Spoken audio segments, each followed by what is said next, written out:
सोहनपुर गांव में रामलाल नाम का एक लकड़हारा रहता था।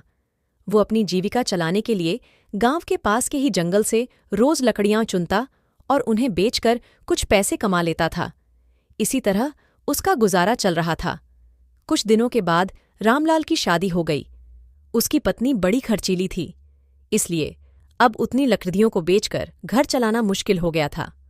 ऊपर से रामलाल की पत्नी कभी नए कपड़े खरीदने के लिए तो कभी किसी दूसरी चीजों के लिए रामलाल से बार बार पैसे मांगती थी।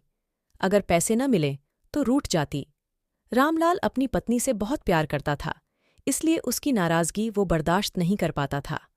रामलाल ने ठान लिया कि वो अब ज्यादा लकड़ियों के ज्यादा पैसे मिले तो खुश होकर रामलाल ने सारे पैसे अपनी पत्नी को दे दिए। अब रोज रामलाल ऐसा ही करने लगा। देखते ही देखते उसके मन में लालच इतना बढ़ गया कि उसने धीरे धीरे पेड़ काटना भी शुरू कर दिया। पेड़ काटने से और ज्यादा लकड़ियां हो जाती थीं और उसे अधिक दाम मिलने लगे। लकड़हारा हर हफ्ते एक पेड़ काटता और लकड़ियां बेचकर मिलने वाले पैसों से अपनी पत्नी के शौक पूरे करता। अब पैसे ज्यादा आ रहे थे तो घर भी अच्छे से चल रहा था। ने पैसों को जुए में लगाना शुरू कर दिया। जुआ खेलने की लत ऐसी लगी कि रामलाल एक मोटी रकम इसमें हार गया।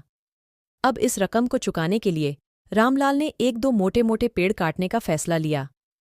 जैसे ही रामलाल ने जंगल में जाकर अपनी कुल्हाड़ी को एक बड़े से पेड़ पर चलाने की कोशिश की तो उस पर पेड़ की टहनी ने हमला कर दिया। रामलाल चौंक गया। फिर इंसानों को जीने के लिए हवा, धूप में छाया और भूख को शांत करने के लिए फल देते हैं, लेकिन तू अपने स्वार्थ के लिए हमें ही काट रहा है। पेड़ ने कहा, आज तू रूक, यही कुल्हाड़ी मैं अब तेरे ऊपर चलाऊंगी।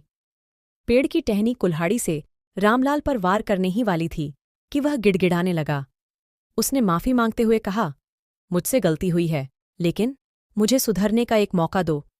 अगर आप मुझे मार दोगे तो मेरी पत्नी का क्या होगा? वो अकेली पड़ जाएगी। आज से मैं किसी पेड़ को नहीं काटूंगा, यह प्रण लेता हूं। यह सब सुनकर पेड़ को रामलाल के ऊपर दया आ गई। उसने रामलाल को छोड़ दिया। छूटते ही रामलाल भागकर अपने घर गया और पैसों के लालच में न आने का संकल्प ले लिया। कहानी से सीख, लालच में आकर पर्यावरण के साथ खिलवाड़ नहीं करना चाहिए। हमें ऑक्सीजन पेड़ से ही मिलती है।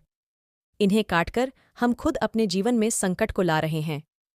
चैनल को लाइक एंड सब्सक्राइब करें दोस्तों।